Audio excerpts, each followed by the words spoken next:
Hello students, how are you?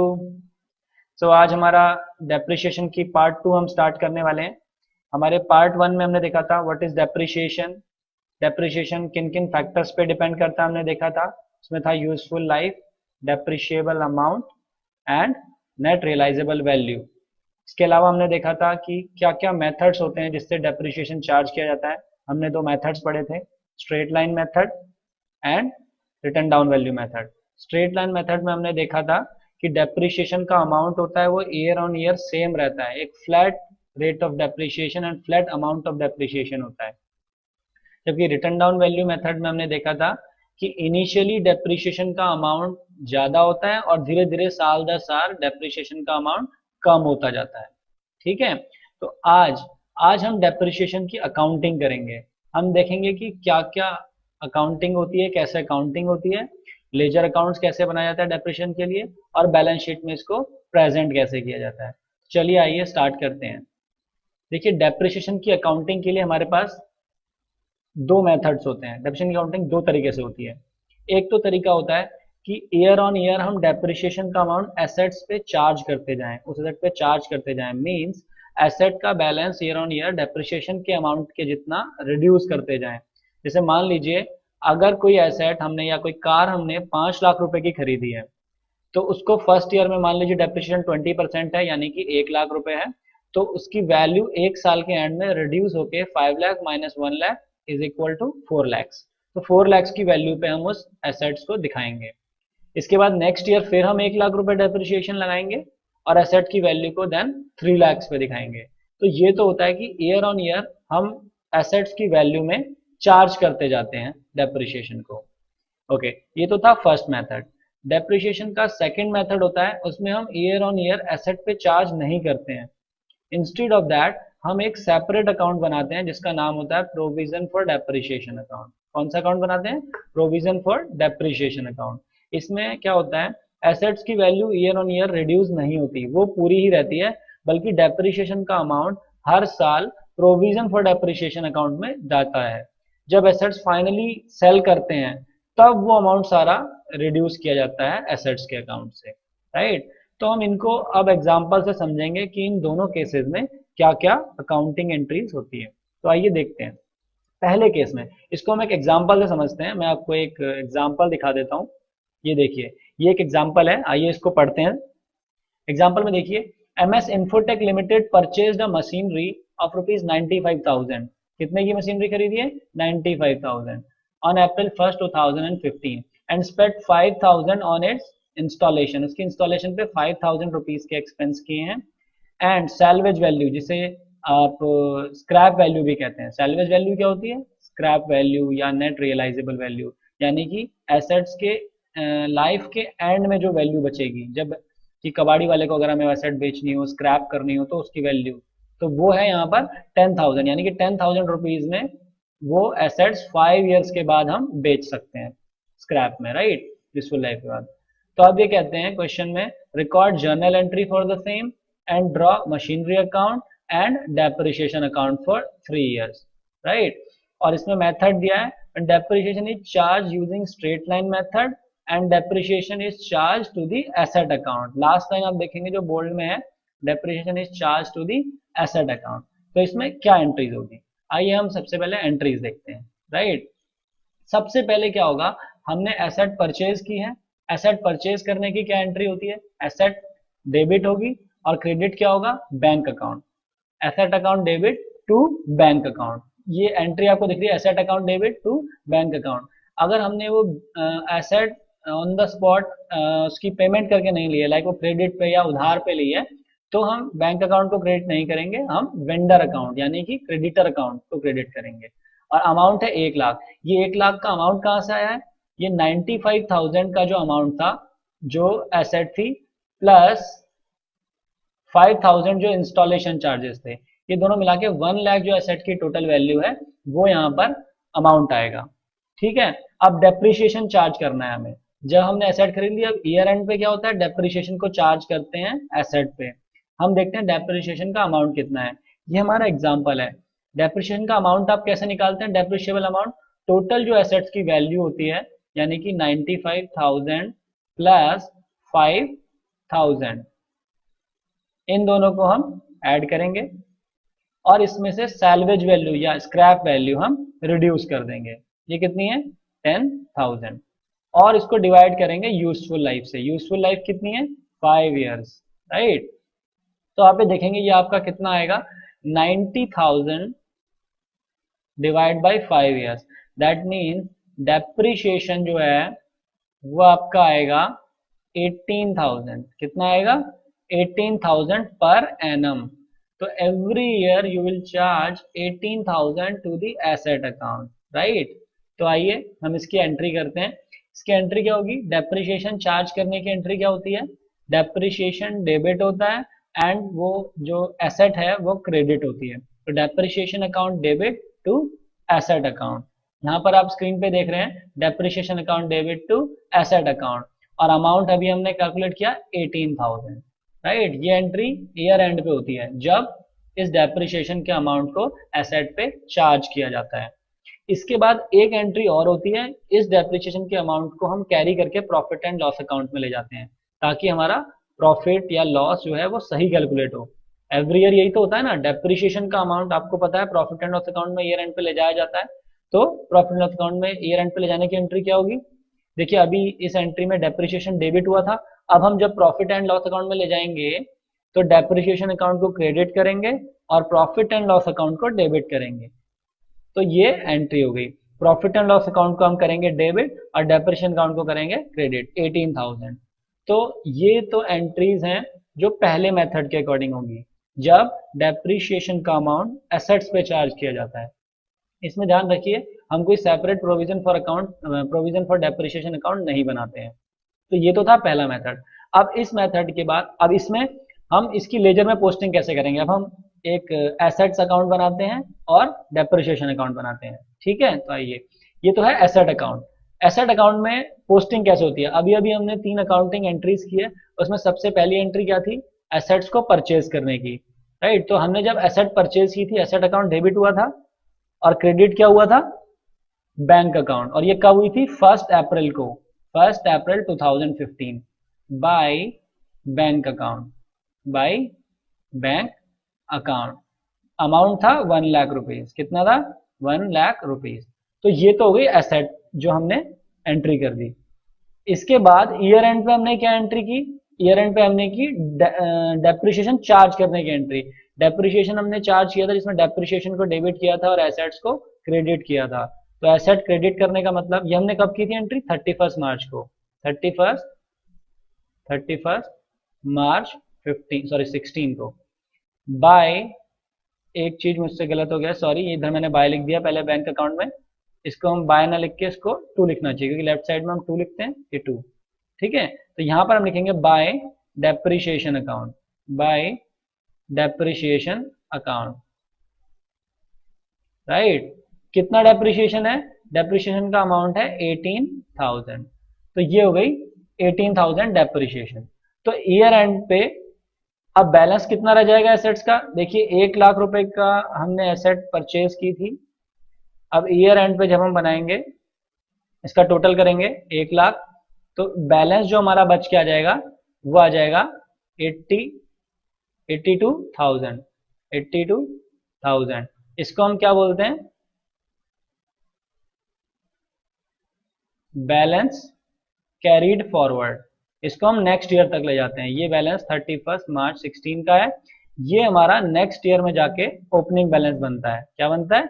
Next year में जाके opening balance बनता है 1/4/2016 को टू बैलेंस ब्रॉड डाउन। क्या कहते हैं हम इसको? बैलेंस ब्रॉड डाउन मीन्स इसको शॉर्ट में लिखते हैं BD, राइट। ये अमाउंट है 82,000, राइट। फिर हम यही एंट्री करेंगे, फिर दोबारा डेप्रिशिएशन लगेगा क्योंकि हमें 3 इयर्स तक का अकाउंट बनाना है। फिर 31 March 17 by depreciation account, same amount क्योंकि स्ट्रेट लाइन मेथड है, every year depreciation is same, right. तो फिर सेकेंड ईयर के एंड में हमारा जो बैलेंस बचेगा वो कितना बचेगा? पहले हम टोटल करते हैं 82,000 बैलेंस आ जाएगा 64,000, राइट।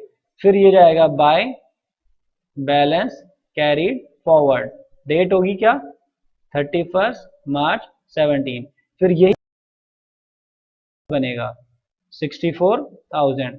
सिमिलरली थर्ड ईयर में भी हम ऐसे ही लगाएंगे और फिर न्यू बैलेंस बचेगा to balance brought down, right. ये है 1417। तो इस तरह से हम एसेट का अकाउंट बनाते हैं। अब हम देखते हैं डेप्रिसिएशन का अकाउंट कैसे बनेगा। डेप्रिसिएशन हर साल के एंड में ही हम चार्ज करते हैं। डेप्रिसिएशन में साल के बिगिनिंग में तो कोई एंट्री नहीं होती, तो जब हमने एसेट परचेज की थी तब कोई एंट्री नहीं होगी। अब साल के एंड में डेप्रिसिएशन की एंट्री होगी। एंड में हमने क्या किया था, डेप्रिसिएशन को चार्ज किया था एसेट पे। हमने लिखा था डेप्रिसिएशन अकाउंट डेबिट, पहले इसमें डेट लिख लेते हैं हम 31 मार्च को। मार्च कौन सा ईयर 2016। डेप्रिसिएशन हमने किया था टू एसेट अकाउंट। अगर देखिए वो मशीनरी होगी तो हम एसेट की जगह मशीनरी लिख देंगे, प्लांट होगा तो प्लांट लिख देंगे, अगर वो कार हुई तो कार लिख देंगे, या कंप्यूटर हुआ, फर्नीचर हुआ, तो जो भी एसेट का नाम होगा हम वो यहाँ पर एसेट का नाम लिखते हैं। अभी मैं सिंप्लिसिटी के लिए एसेट अकाउंट लिख रहा हूँ, ठीक है। तो कितना था 18,000। इस डेप्रिसिएशन अमाउंट को फिर हमने कहाँ ट्रांसफर कर दिया था, हमने इसको प्रॉफिट एंड लॉस अकाउंट में ट्रांसफर कर दिया था। तो बाय प्रॉफिट एंड लॉस को शॉर्ट में पी एंड एल लिख रहा हूं मैं, पी एंड एल अकाउंट 18,000। तो ये होगी पहले साल के एंड में एंट्री, राइट। जो भी एक्सपेंस का हमारा अकाउंट होता है ना वो क्लोज हो जाता है, उसका कोई बैलेंस नहीं बचता है। ये हमेशा एक रूल होता है, जो एसेट्स और लायबिलिटीज के अकाउंट होते हैं उनका बैलेंस बचता है ईयर एंड पे, वाइल जो इनकम एंड एक्सपेंसेस के अकाउंट होते हैं उनका बैलेंस नहीं बचता है। ईयर एंड पे उनको प्रॉफिट एंड लॉस अकाउंट में ट्रांसफर कर दिया जाता है। तो यहाँ भी आप देखिए डेप्रिसिएशन जो है हमारा एक्सपेंस का अकाउंट है, तो इसका कोई बैलेंस नहीं बचा है। सिमिलरली नेक्स्ट ईयर भी हम यही एंट्री करेंगे, डेप्रिसिएशन फिर चार्ज होएगा टू एसेट अकाउंट, क्योंकि स्ट्रेट लाइन मेथड है इसलिए सेम अमाउंट 18,000, और यही फिर हम कहाँ ट्रांसफर कर देंगे 17 में, again P and L account, P and L account में 18,000। ऐसे ये चार्ज होता है। ऐसे ही थर्ड ईयर में हम करेंगे। अब यहाँ पर कौन सा ईयर है 18, तो 5 ईयर जो लाइफ होती है पूरे 5 ईयर्स तक हम सिमिलर ट्रीटमेंट करते हैं 18,000, राइट। तो ये फिर हम इसको पी एंड एल अकाउंट में ट्रांसफर कर देंगे 18,000। तो ये 3 ईयर्स का मैं भी बना रहा हूँ 18,000। तो ये था डेप्रिसिएशन अकाउंट, ठीक है। तो ये इस तरह से चार्ज होता है। ये था पहला मेथड जब उसे हम एसेट पे चार्ज कर देते हैं। अब हम देखेंगे दूसरा मेथड। दूसरे मेथड में किस टाइप से होता है, हम वो एग्जांपल एक बार दोबारा देख लेते हैं। ये एग्जांपल है, इसको मैंने दूसरे एग्जांपल में भी लिखा है। इसमें पूरा क्वेश्चन वही है, केवल एंड में लास्ट की लाइन में आप देखेंगे the firm maintains provision for depreciation account. That means कि जो डेप्रिसिएशन का अमाउंट है वो एवरी ईयर एसेट्स पे चार्ज नहीं करती है, उसके लिए एक सेपरेट अकाउंट रखते हैं प्रोविजन फॉर डेप्रिसिएशन अकाउंट। तो देखते हैं आइए उसकी क्या एंट्री की जाती है सेकंड में। इसमें सबसे पहले एसेट जो हमने परचेज की थी वो एंट्री तो सेम ही होगी दोनों मेथड में, क्योंकि उसमें डेप्रिसिएशन का तो कोई फर्क नहीं होता। हमने एसेट परचेज की, asset account debit to bank account या वेंडर अकाउंट, वेंडर को क्रेडिटर भी बोलते हैं। तो सेम अमाउंट 1 लाख से आ गया, तो ये तो दोनों मेथड में सेम है, इसमें कोई फर्क नहीं है। इसके बाद ईयर एंड पे, ईयर एंड पे जो हम एंट्री करते थे फर्स्ट मेथड में हमने क्या एंट्री की थी, हमने डेप्रिसिएशन अकाउंट डेबिट किया था, ठीक है। क्रेडिट क्या किया था, एसेट अकाउंट। यहां पर हम एसेट अकाउंट को क्रेडिट नहीं करेंगे, क्योंकि एसेट में हम चार्ज नहीं कर रहे हैं इस मेथड में, बल्कि हम प्रोविजन फॉर डेप्रिसिएशन अकाउंट में क्रेडिट करेंगे। एक नया अकाउंट बनेगा प्रोविजन फॉर डेप्रिसिएशन अकाउंट, हम इसको उस अकाउंट में क्रेडिट करेंगे। यहाँ पर आप देखेंगे प्रोविजन फॉर डेप्रिसिएशन अकाउंट है, इसमें ये 18,000 का अमाउंट क्रेडिट किया जा रहा है, और डेबिट तो डेप्रिसिएशन अकाउंट में ही हो रहा है, ठीक है। और दूसरी एंट्री ईयर एंड पे क्या होती है, इस डेप्रिसिएशन को प्रॉफिट एंड लॉस अकाउंट में ले जाते हैं, वो भी सेम होगी जो पहले मेथड के अकॉर्डिंग हुई थी। केवल आपने देखा कि ये डेप्रिसिएशन डेबिट और provision for depreciation account credit, यही एंट्री चेंज होगी और बाकी एंट्री सेम रहेंगी, ठीक है। तो ये था। अब इस बनेगा और डेप्रिसिएशन अकाउंट किस तरह से बनेगा, ये तो थी एंट्रीज। आते हैं एसेट अकाउंट। एसेट अकाउंट में परचेज की एंट्री सेम होगी। परचेज हमने 1 अप्रैल को की है, 1/4, इसको हम सही से लिख लेते हैं, 1/4/15 को परचेज की एंट्री हुई है टू बैंक अकाउंट। तो ये जो हमने एंट्री की है ये कितने से अमाउंट होगी, जितने की हमने एसेट परचेज की थी। कितने की परचेज की थी, 1,00,000 रुपए की। इसके बाद ईयर एंड पे क्या होगा, क्योंकि डेप्रिसिएशन हम चार्ज नहीं कर रहे हैं तो इसका मतलब ये एसेट का जो अमाउंट है ये सेम ही बैलेंस बचेगा by balance balance C D. 1,00,000 पूरा का पूरा कैरी फॉरवर्ड हो जाएगा, ठीक है, 31 मार्च 16 को। तो यही अब एक हमारा नया बैलेंस बनेगा, 1,00,000 रुपए टू बैलेंस बीडी। इसमें ध्यान रखिए डेप्रिसिएशन की एंट्री नहीं जा रही है, क्योंकि डेप्रिसिएशन के लिए तो हमने एक सेपरेट अकाउंट बना लिया है, प्रोविजन फॉर डेप्रिसिएशन अकाउंट, ठीक है। तो ये 1,00,000 ही रहेगा, फिर ये फिर बैलेंस आ जाएगा उस ईयर एंड पे भी। ये कौन सा ईयर एंड आ जाएगा, 31/3/17, balance carried down same amount 1,00,000, क्योंकि हमने डेप्रिसिएशन चार्ज नहीं किया है। सिमिलरली फिर ये बैलेंस यहाँ पर कैरिड डाउन आ जाएगा to 1,00,000 and this year is 1/4/2017। Year end पे 31 मार्च 2018 पे फिर balance by balance carried down similar 1,00,000, right. तो इसी तरह से एंट्री होती रहेंगी।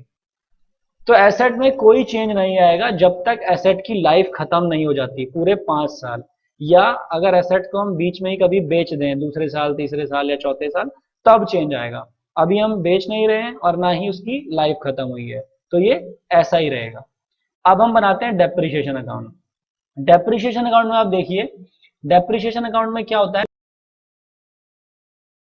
पहली एंट्री क्या हुई थी, देखिए पहले मेथड में हमने उसको एसेट्स पे चार्ज किया था, लेकिन इस दूसरे मेथड में हमने उसको एसेट पे चार्ज नहीं किया है, हम उसको कहाँ ले गए हैं, प्रोविजन फॉर डेप्रिसिएशन अकाउंट में। तो यहां पर आएगा to provision for depreciation account, क्या आएगा, प्रोविजन फॉर डेप्रिसिएशन अकाउंट। कितने अमाउंट का है, 18,000। और ईयर एंड पे दूसरी एंट्री क्या होगी, ये डेप्रिसिएशन का amount profit and loss account में जाएगा।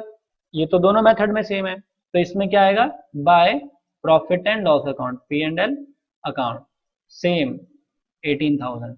और यही एंट्री रिपीट होगी 3 इयर्स तक। 31 मार्च 16 को भी यही एंट्री होगी, 16 तो पहला ही था, 16 था, दूसरा है 17, तीसरा है 18। यहां पर भी आप देखेंगे 17 18 सेम एंट्री होगी। यहां पर आप टोटल करेंगे, यहां पे total same entry to provision for depreciation account 18,000 by P&L account 18,000। तो ये एंट्री कब तक होती रहेगी, जब तक एसेट की लाइफ खत्म नहीं हो जाती, 5 इयर्स तक, या अगर एसेट बीच में बेच दी जाए तो जब तक बेची जाएगी तब तक ये एंट्री होती रहेगी। एसेट बेचने वाला एग्जांपल हम थोड़ा इजियर एग्जांपल कर रहे हैं। मैं आपको अभी बस ये समझा रहा हूं कि दो मेथड्स जिसमें हम provision for depreciation account maintain करते हैं उसमें कैसे किया जाता है, ये दूसरा मेथड है, ठीक है, कैसे अकाउंटिंग। तो ये है 3 साल का डेप्रिसिएशन अकाउंट। अब इसमें आपने देखा एक नया अकाउंट क्रिएट हुआ है, provision for depreciation account. Provision for depreciation account में एंट्री जा रही है वो क्रिएट, हम उसको भी बना के देखते हैं प्रोविजन फॉर डेप्रिसिएशन अकाउंट किस तरह से बनता है, एक बार देख लेते हैं। देखिए अकाउंट कैसा टी शेप का होता है, अकाउंट तो आपको पता ही है टी शेप का होता है, ठीक है। ये अकाउंट हम बनाते हैं, इसमें यहाँ पर पर्टिकुलर अमाउंट तो आपको पहले से ही पता है किस तरह से होते हैं। यहाँ पर हम, अच्छा इस अकाउंट का पहले हम नाम लिख लेते हैं, provision for depreciation account, provision for depreciation account, ये हम लिख लेते हैं, ठीक है। तो ये बहुत सिंपल सा सवाल है। अब देखिए डेप्रिसिएशन अकाउंट डेबिट हुआ था, provision for depreciation account credit हुआ था। तो provision for depreciation account credit हुआ, इसमें क्या आएगा, बाय डेप्रिसिएशन अकाउंट। कितना अमाउंट आया था, 18,000। ये अकाउंट ऐसे ही खड़ा रहेगा, ये कहीं नहीं जाएगा जब तक कि एसेट की लाइफ खत्म नहीं हो जाती। इसको हम करेंगे टू बैलेंस कैरिड डाउन, ये 18,000 कैरिड डाउन हो जाएगा और ये बैलेंस कहाँ जाएगा, नेक्स्ट ईयर के ब्रॉड फॉरवर्ड में। देखिए इसमें मैं डेट का कॉलम रह गया, सो डेट ये है 31 मार्च 16 को। तो ये अब नई डेट जब बनेगी, ये कब का होगा, ये होगा 1 अप्रैल 17, सॉरी 16, 1 अप्रैल 16 को। बाय बैलेंस ब्रॉट डाउन, कितना अमाउंट, 18,000। फिर इसके बाद इस साल का फिर डेप्रिसिएशन लगेगा बाय डेप्रिसिएशन अकाउंट, ये कब लगेगा, 31 मार्च 17 को, फिर 18,000 आ जाएगा, और ये टोटल अब जोड़ के कितना हो जाएगा, 36,000। ध्यान रखिए ये क्यूमुलेट होता जा रहा है, 36,000। तो ये 36,000 का हम बैलेंस लिखेंगे, इसको हम बोलेंगे टू बैलेंस कैरिड डाउन। ये किस दिन है, 31 मार्च 17 को। फिर ये नेक्स्ट ईयर का ओपनिंग बनेगा सिमिलरली, ठीक है। नेक्स्ट ईयर का ओपनिंग क्या होगा, बाय बैलेंस ब्रॉट डाउन। आप देख रहे हैं किस तरह से प्रोविजन फॉर डेप्रिसिएशन अकाउंट में बैलेंस बढ़ता जा रहा है, लेकिन एसेट अकाउंट का बैलेंस घटा नहीं है। आप देख रहे हो वो 1 लाख था, हमने अभी एसेट अकाउंट बनाया था, वो 1 लाख का ही बैलेंस था। तो 36,000 का इसमें बैलेंस आ गया है, 36,000। फिर इस ईयर का फिर डेप्रिसिएशन लगेगा बाय डेप्रिसिएशन अकाउंट 1000। अब क्यूमुलेटिव 3 इयर्स के एंड में कितना हो जाएगा, ये हो जाएगा 54,000। तो 54,000 3 इयर्स के एंड में हमारा प्रोविजन फॉर डेप्रिसिएशन अकाउंट का बैलेंस हो जाएगा, कितना, टू बैलेंस कैरिड डाउन, कितना, 54,000, राइट। और ये कब है, 31 मार्च 18। तो 3 साल के हमने कहा। फिर ये अगले साल फिर ब्रॉड फॉरवर्ड होगा, इस तरह से 5 साल तक चलता रहेगा। ये तब तक चलता रहेगा जब तक एसेट बिक नहीं जाती बीच में कभी, या एसेट की लाइफ पूरी नहीं हो जाती। तो ये तो था प्रोविजन फॉर डेप्रिसिएशन अकाउंट। तो मैंने आपको दोनों मेथड्स दिखाए कि कैसे पहले मेथड में डेप्रिसिएशन जब एसेट पे चार्ज काउंटिंग एंट्रीज होती हैं और कैसे लेजर बनाए जाते हैं, ऐसे ही दूसरे में जब provision for depreciation account maintain किया जाता है तब एसेट पे चार्ज नहीं किया जाता, एसेट की वैल्यू फुल दिखाई जाती है हर साल, और प्रोविजन फॉर डेप्रिसिएशन अकाउंट में हर साल डेप्रिसिएशन का अमाउंट डाल दिया जाता है, जैसा कि ये डालें। अब देखिए बैलेंस शीट में इनको किस तरह से दिखाते हैं। अब हम बैलेंस शीट में इसकी प्रेजेंटेशन देखते हैं।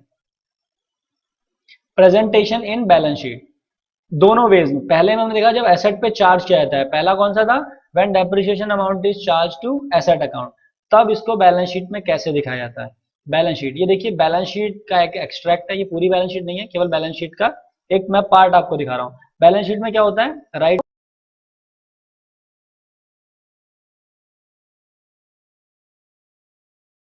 एसेट वाला पार्ट दिखा रहा हूं। देखिए तो ये मैंने किसी एक साल की बैलेंस शीट ली है, सेकेंड ईयर की बैलेंस शीट मैंने ली है, सेकेंड ईयर की। फर्स्ट ईयर की मैंने इसलिए नहीं लिया, फर्स्ट ईयर में आपको थोड़ा डिफरेंस करना दोनों मेथड में मुश्किल होता, मतलब आपको ऐसा लगता कि दोनों मेथड में सेम ही है। सेकेंड ईयर में डेप्रिसिएशन के कारण आपको बैलेंस डिफरेंट दिखेगा। आप देखिए यहाँ पर ग्रॉस एसेट की वैल्यू सेकेंड ईयर में कितनी है। देखिए जब हमने देखिए फर्स्ट ईयर में सबसे पहले एसेट की वैल्यू कितनी थी, 1 लाख रुपए। फर्स्ट ईयर का जब डेप्रिसिएशन लग गया कितना, 18,000, तो एसेट की वैल्यू फर्स्ट ईयर के एंड में कितनी रह गई होगी, 82,000। ये यहां पर दिख रही है सबसे ऊपर आपको। तो 1 साल के बाद एसेट की वैल्यू 82,000 है, राइट। तो ये सेकंड ईयर के बिगिनिंग में भी यही होगी, जो फर्स्ट ईयर के एंड में होगी, सेकंड ईयर के बिगिनिंग में भी वही होगी। तो सेकंड ईयर के बिगिनिंग में आप देखिए 82,000 थी, जिसे ग्रॉस कह रहा हूं मैं। अब इसमें सेकंड ईयर का डेप्रिसिएशन लगाया हमने, सेकंड ईयर डेप्रिसिएशन कितना था, 18,000। कितना था, 18,000। तो ये 18,000 का डेप्रिसिएशन अगर हमने 82 में से डिडक्ट किया तो ये हो गया 64,000। तो नेट एसेट्स की वैल्यू सेकंड ईयर के एंड पे कितनी हो गई, 64,000। ये तो है जब हम हर साल एसेट्स में चार्ज करते हैं डेप्रिसिएशन का अमाउंट। अब हम देखते हैं सेकंड मेथड। सेकंड मेथड में क्या होता है कि हर साल डेप्रिसिएशन का अमाउंट एसेट्स में चार्ज नहीं किया जाता, बल्कि प्रोविजन फॉर डेप्रिसिएशन अकाउंट में चार्ज किया जाता है। तो उस केस में किस तरह से दिखता है, इसमें फिर हम जो ग्रॉस एसेट्स है, ग्रॉस एसेट्स सेकंड ईयर में भी आपको 1 लाख ही दिख रही है। क्यों, क्योंकि ये तो रिड्यूस हुई नहीं, क्योंकि हमने एसेट्स पे तो चार्ज किया ही नहीं, है ना। हमने तो प्रोविजन फॉर डेप्रिसिएशन अकाउंट बनाया था। और सेकंड ईयर के एंड में प्रोविजन फॉर डेप्रिसिएशन अकाउंट का बैलेंस कितना हो गया, हर साल 18,000 यानी कि 18,000 हम प्रोविजन फॉर डेप्रिसिएशन अकाउंट में ट्रांसफर कर रहे हैं। फर्स्ट ईयर हमने 18,000 करा, सेकेंड ईयर भी हमने 18,000 करा, तो 2 ईयर्स के एंड में टोटल मिला के कितना हो जाएगा, 18 प्लस 18 यानी 36,000 का बैलेंस हमारा प्रोविजन फॉर डेप्रिसिएशन अकाउंट में हो जाना चाहिए। ठीक है ना।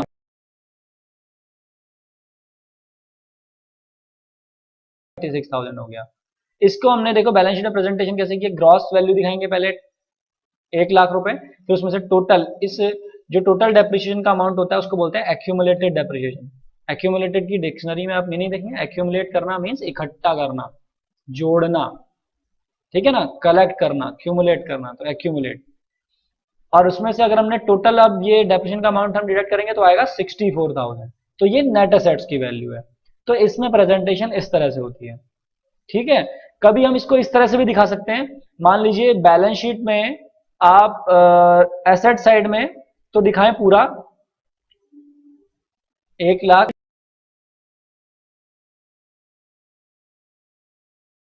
ऑफ दैट आप लायबिलिटी साइड में एक्यूमुलेटेड डेप्रिसिएशन दिखा दें या प्रोविजन फॉर डेप्रिसिएशन दिखा दें। क्या दिखा दें, प्रोविजन फॉर डेप्रिसिएशन अकाउंट 36,000। तो ये 36,000 आप यहां भी दिखा सकते हैं, या तो आप एसेट साइड में नेगेटिव दिखाइए माइनस करके, या आप लायबिलिटी साइड में प्लस करके दिखाइए। ठीक है, लेकिन दोनों ही केस में एक बात ध्यान रखिए, एसेट्स की वैल्यू जो टोटल आ रही है वो 100 यानी कि 1 लाख ही आनी चाहिए। कितनी आनी चाहिए, 1 लाख। तो ये तो थी आपकी प्रेजेंटेशन कि किस तरह से दो मेथड्स से हम अकाउंटिंग करते हैं डेप्रिसिएशन की। एक बार जब डेप्रिसिएशन एसेट में चार्ज होता है, और दूसरे मेथड में एसेट्स की वैल्यू फुल दिखाई जाती है, एसेट्स पे चार्ज नहीं फॉर डेप्रिसिएशन अकाउंट बनाया जाता है। ठीक है, तो नेक्स्ट क्लास में हम इसके आगे पढ़ेंगे कि एसेट्स की जब सेल होती है तो सेल के टाइम पे उसका क्या अकाउंटिंग ट्रीटमेंट होता है, एसेट डिस्पोजल अकाउंट कैसे बनाया जाता है, और जब हम प्रोविजन फॉर डेप्रिसिएशन अकाउंट बनाएंगे तो सेल के टाइम पे उसका क्या ट्रीटमेंट होगा। तो हम सेल वाली कॉन्सेप्ट समझेंगे। राइट, तो आज के लिए बस इतना ही। Thank you.